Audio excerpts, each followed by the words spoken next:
There was a lady that went on a city bus, and the bus driver looked at the lady. She was actually holding her little baby. And the bus driver said, "My, I've never seen such an ugly child." And the woman was aghast. She was appalled. She ran to the back of the bus, sobbing uncontrollably. So there was a man who was also at the back of the bus, and he says, "What happened?" He saw that she was just beside herself in grief and devastated. He says, what happened? She said, "The bus driver, he said something terrible." So the man said, "Listen, give me your monkey and you'll go ahead and you'll tell off the bus driver in the meantime." Kids sometimes are monkeys. Kids are very, very difficult. Tsar Gidol Banim. Raising children is not easy, and it probably was never meant to be easy. But there's no greater reward for raising children and seeing them turn out to be angels. Precious, precious jewels.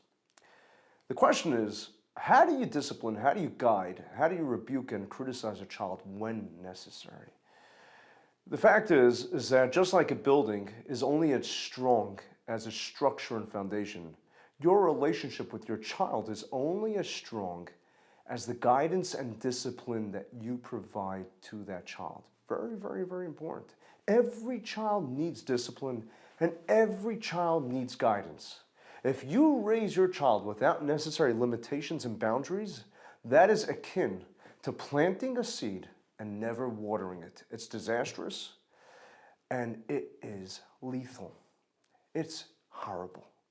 You must tend to your child and you must provide the necessary limitations, boundaries, structure, and learn how to guide and criticize your child.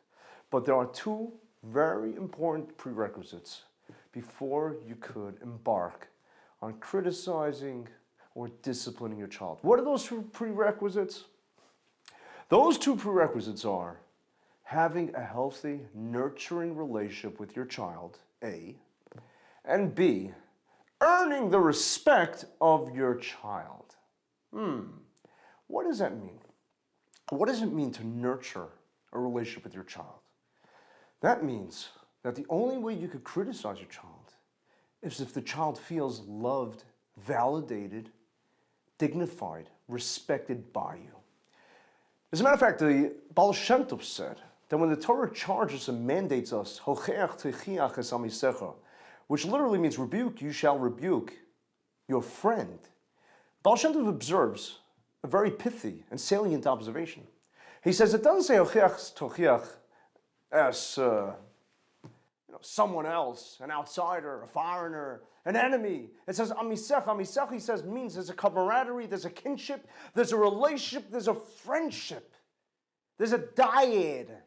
There is a true kesher. He says, because if you're going to rebuke, if you're going to criticize someone who feels threatened, then that person views it as something menacing and malicious, harmful and hurtful, and that person will not respect anything. As a matter of fact, it's counterproductive.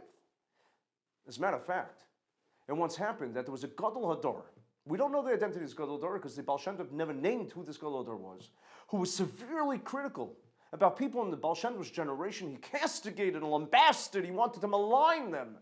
And the Baal Shem Tov was very strident and strict, and the Baal Shem Tov said, "How could you, how dare you," he said to the Gadol Hador, "berate and criticize these people?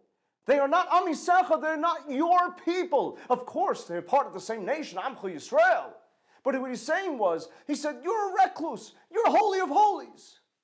You're ensconced in a bubble of Kedusha. You're in the Beis Medrash." He says, but you don't understand the pain and struggles. You don't understand the vicissitudes. You don't understand the turbulence that these people are going through. In order to rebuke, in order to discipline, it has to be Amisechel. You got to know who you're talking to. And you have to have a bond. You have to have a relationship. As a matter of fact, Rav Simcha Zisel Kelm interprets the Gemara in Bava Metzia Daf Lamed Aleph that says, "Hocheach tochiach," rebuke is shall rebuke.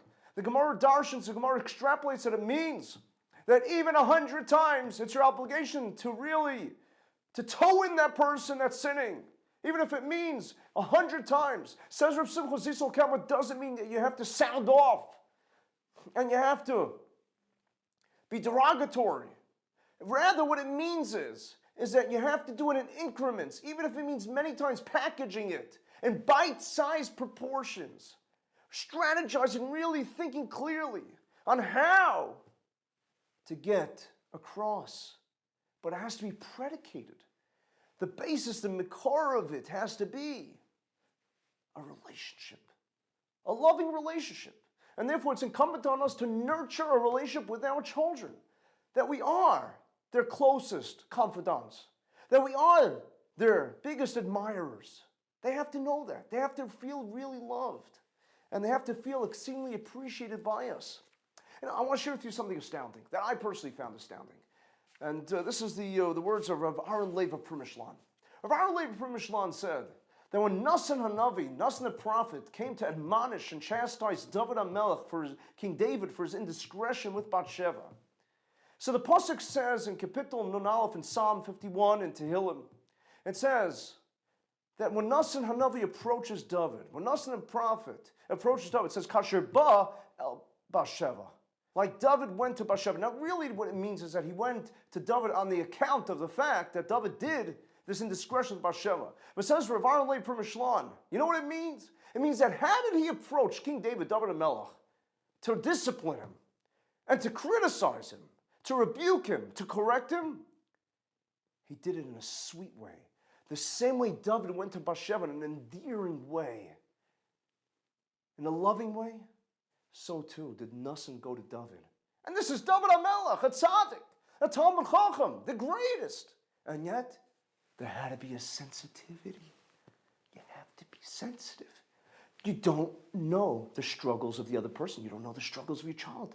You don't know what happened to them in school that day. Maybe they were bullied. Maybe the child suffered from something, shame. Maybe the child had a really difficult day. Do you know? No. Therefore, you go to the child endearing, loving. And if you're not going to do that, better not to do it. And then there's another prerequisite. The second prerequisite is earning the trust of the child. And basically what that means is, in simple terms, don't be a hypocrite.